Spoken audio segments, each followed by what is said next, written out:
Assalamualaikum warahmatullahi wabarakatuh. Pada kesempatan ini saya akan menyampaikan mengenai teori stimulus respon. Ya, jadi teori stimulus respon merupakan salah satu teori yang sangat lama dalam kajian ilmu komunikasi.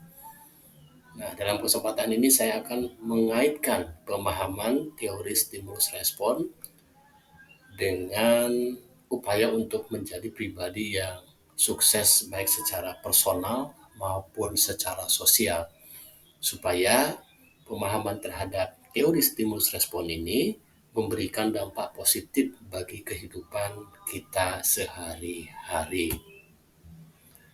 Teori stimulus respon juga dikenal sebagai behaviorisme, ya, atau terkait dengan perilaku, dikembangkan oleh John B. Watson pada awal abad ke-20.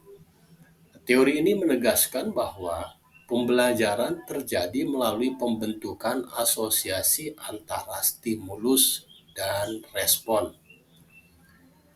Stimulus bisa berarti rangsangan begitu ya, dorongan ya, pemicu.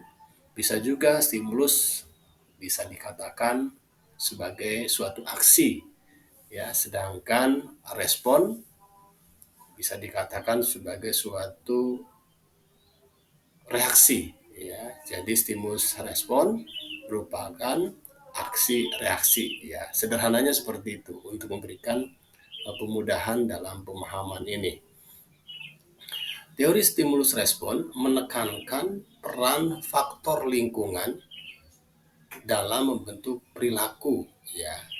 Jadi peran faktor lingkungan dalam konteks ilmu komunikasi tentu saja adalah lingkungan sosial atau orang-orang yang menjadi stimulus ya, atau orang-orang yang menimbulkan stimulus, atau orang-orang yang memberikan stimulus, atau orang-orang yang mengirimkan stimulus ya, seperti itu.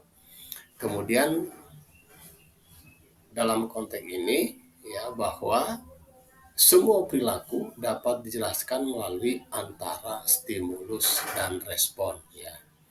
Nah, jadi dapat dipahami bahwa pemahaman berkenaan dengan pembentukan perilaku dalam konteks ini dapat dijelaskan melalui interaksi antara stimulus atau suatu aksi atau suatu rangsangan atau suatu pemicu atau dorongan dengan respon yang ditimbulkan oleh seseorang ya.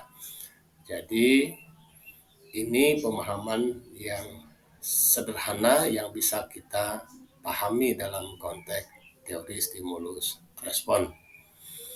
Nah, meskipun demikian tentu kita perlu memperdalam pemahaman teori stimulus respon.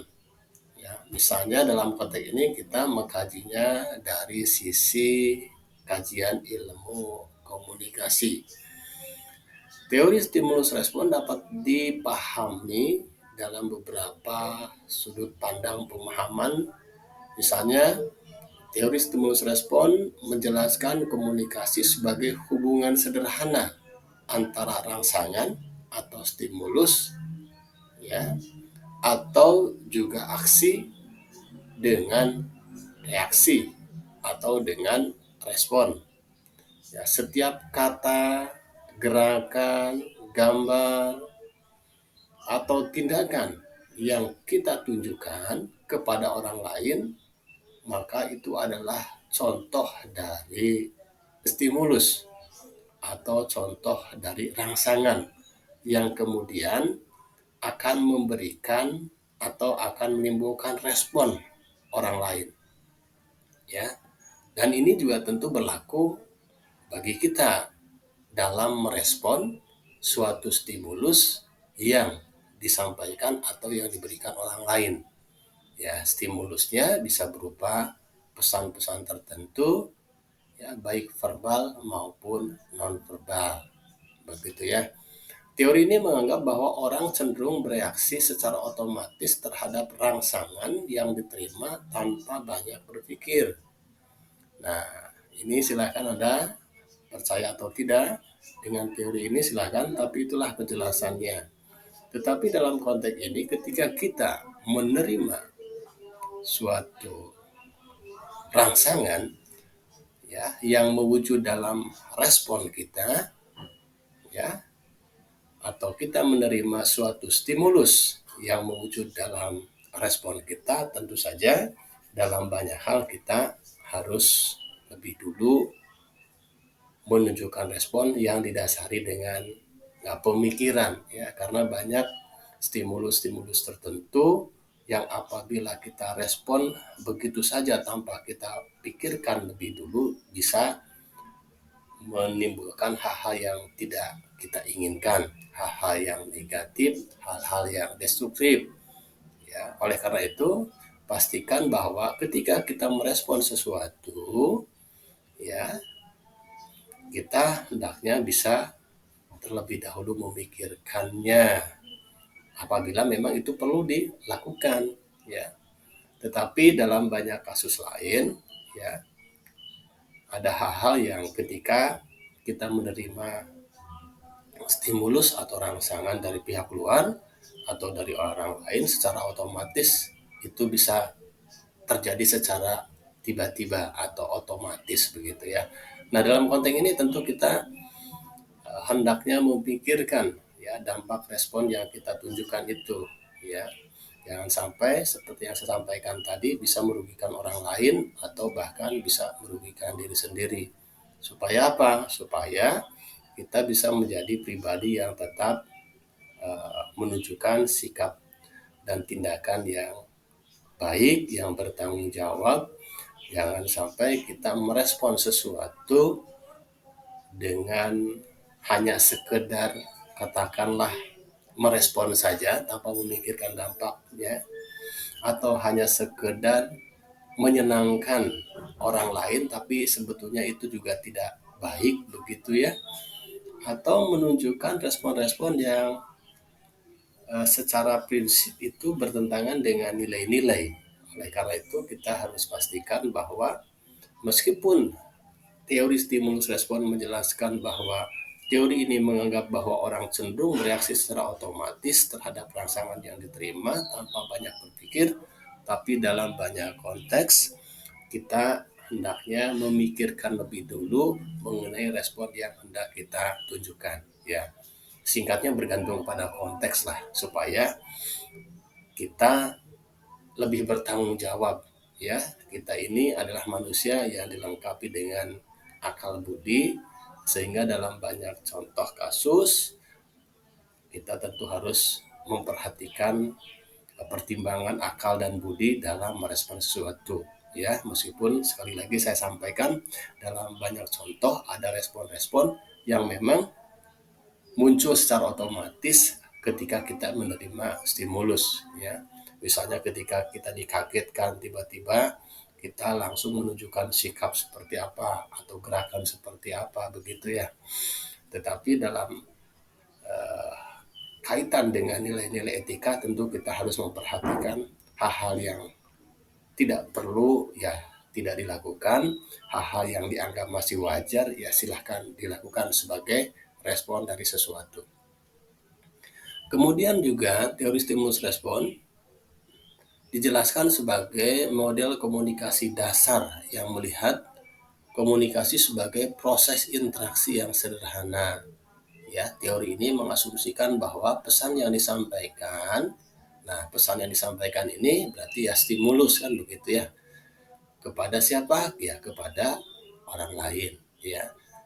Orang yang menyampaikan stimulus atau menyampaikan pesan dalam komunikasi biasa disebut sebagai sumber atau komunikator gitu ya.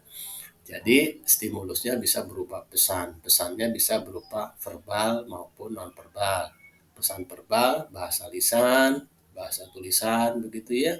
Kemudian pesan non-verbal melalui ekspresi wajah, gestur ya, penggunaan warna tertentu, kode tertentu ya, dan banyak lagi hal-hal yang bisa dianggap sebagai suatu tanda petik pesan begitu ya.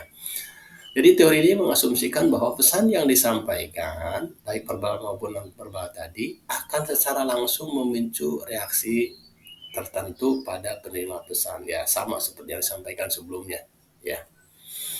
Reaksi ini dianggap sebagai akibat langsung dari rangsangan yang diterima, sehingga perilaku manusia dapat diprediksi berdasarkan stimulus yang diberikan. Nah, betul ya. Jadi kita bisa memprediksi kira-kira ya respon orang itu akan seperti apa apabila kita menyampaikan stimulus seperti ini. Contoh yang sederhana, dalam bentuk stimulusnya apa? Menghina, yaitu berupa pesan yang menghina. Ya, maka respon yang muncul kita bisa pastikan ya hampir semua orang akan merasa tersinggung ya. Dan tentu saja itu harus kita hindari karena kita sudah bisa memprediksi terkait dengan respon itu. Ya, begitu juga dengan respon-respon yang lain yang sekiranya merugikan orang lain.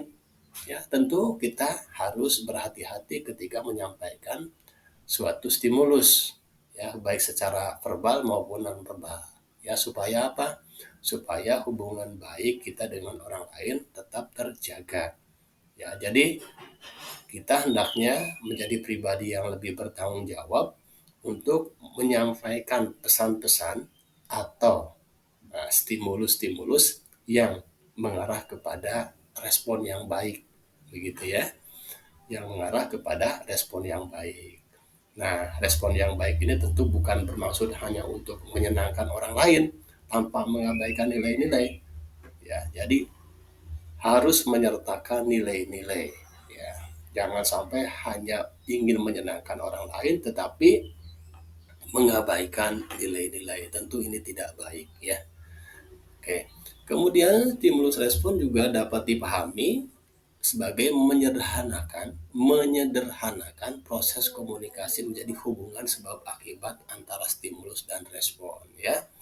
Teori ini mengabaikan faktor-faktor internal seperti pemikiran, perasaan, pengalaman individu dan juga mempengaruhi respon seseorang terhadap suatu pesan. Ya, jadi ini adalah pandangan dari teori stimulus respon. Ya, jadi kita boleh percaya, boleh tidak. Tapi dalam konteks teori ini, inilah suatu sudut pandang terkait dengan suatu fenomena atau peristiwa komunikasi yang tentu memiliki kegunaan tersendiri. Kita tidak perlu menilai ini dari sisi benar atau salah, ya, tetapi ini sebagai suatu dasar keilmuan yang mengacu kepada suatu sudut pandang bahwa ada kalanya apa yang disampaikan dalam teori ini memang benar, tapi dalam konteks yang lain tidak seperti itu. Ya, ini teori ya, sesuatu yang sifatnya relatif dan itu biasa saja. Kemudian unsur-unsur komunikasi dalam teori stimulus respon yang pertama adalah adanya pesan atau stimulus ya, seperti yang tadi sudah saya sampaikan. Nah, karena kita bicara dalam konteks komunikasi antar manusia, maka stimulusnya atau pesannya adalah dari manusia yang lain atau dari komunikator, begitu ya. Nah, pesan itu tadi pesan verbal maupun non verbal. Ya. Komunikan yang kedua ya. Jadi unsur stimulus respon yang kedua adalah komunikan atau organisme ya. Apa itu komunikan? Orang yang menerima stimulus ya, orang yang menerima rangsangan, orang yang menerima pesan atau orang yang memberikan respon. Nah, gitu ya. Jadi orang yang memberikan respon dalam konteks ini adalah komunikan ya. Kemudian unsur yang selanjutnya adalah efeknya atau respon itu sendiri yang menjadi unsur dari stimulus respon ya. Jadi secara sederhana unsur komunikasi dalam stimulus respon adalah pesan, ya, kemudian komunikan atau organisme ya. Yang ketiga adalah efek atau respon ya.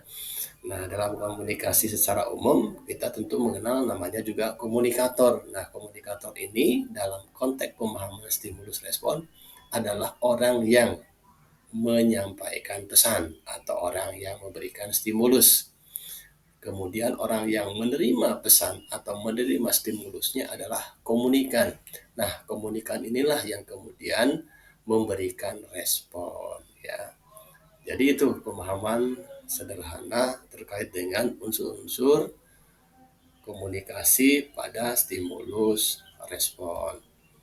Nah, efek atau respon dalam proses perubahan perilaku dapat digambarkan ya bagaimana individu belajar yang terdiri dari beberapa tahapan berikut ya. Jadi kalau dikaitkan seperti apa pemahaman mengenai teori stimulus respon dalam proses perubahan perilaku, di sini ada beberapa tahapan ya. Dari stimulus yang diberikan kepada komunikan bisa diterima atau ditolak ya. Kita menerima atau mendengar sesuatu ya berarti kan kita mendengar suatu adanya stimulus kan begitu. Nah, kita bisa menolaknya itu mau mengikuti atau tidak misalnya. Katakanlah stimulusnya berupa pesan verbal yang disampaikan oleh orang lain. Nah, dalam konteks ini kita sebagai organisme, sebagai komunikan bisa menerima atau menolak ya. Nah, itu bergantung kepada kita. Nah, sebaliknya jika pesan diterima berarti komunikan memberikan perhatian dan pesan tersebut menjadi efektif. Jadi itu. Nah, jadi kalau kita menerima pesan yang disampaikan oleh seseorang atau orang yang memberikan stimulus, kita meresponnya dengan memberikan penerimaan, maka itu dianggap sebagai komunikasi yang efektif ya. Kemudian ketika pesan atau stimulus mendapat perhatian komunikan, individu tersebut mulai memahami pesan tersebut yang mengarah kepada tahapan berikutnya.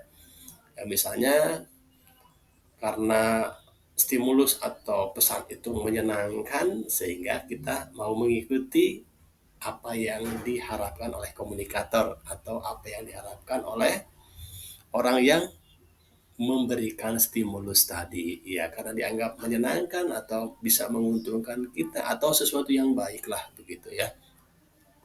Selanjutnya komunikan akan mengolah pesan. Nah, ya jadi sebelum kita mengikuti akan mengolah pesan itu. Ya, jadi seperti itu tahapannya. Nah, ketika kita mengikuti suatu pesan, kita mengolahnya. Nah, kita karena kita adalah orang yang beragama, kita hendaknya juga memperhatikan nilai-nilai agama di situ, nilai-nilai boleh tidaknya dari sisi etika gitu juga ya, dari sisi hukum dan seterusnya sampai kemudian kita menentukan sikap ya, menerima stimulus tersebut dalam bentuk respon tertentu atau menolak ya. Hal ini penting untuk kita tunjukkan ya biar bagaimanapun kita adalah manusia yang beradab, kita adalah manusia yang beretika, kita adalah manusia yang berakhlak, maka ketika kita menerima stimulus dari siapapun ya hendaknya kita tunjukkan dengan respon yang tepat ya, respon yang menunjukkan kualitas diri kita yang terdidik, terpelajar, beragama, berakhlak, dan nilai-nilai kebaikan lain ya. Nah, saya kira itu. Terima kasih atas perhatiannya. Jangan lupa klik subscribe ya kanal YouTube ini. Terima kasih atas perhatiannya. Assalamualaikum warahmatullahi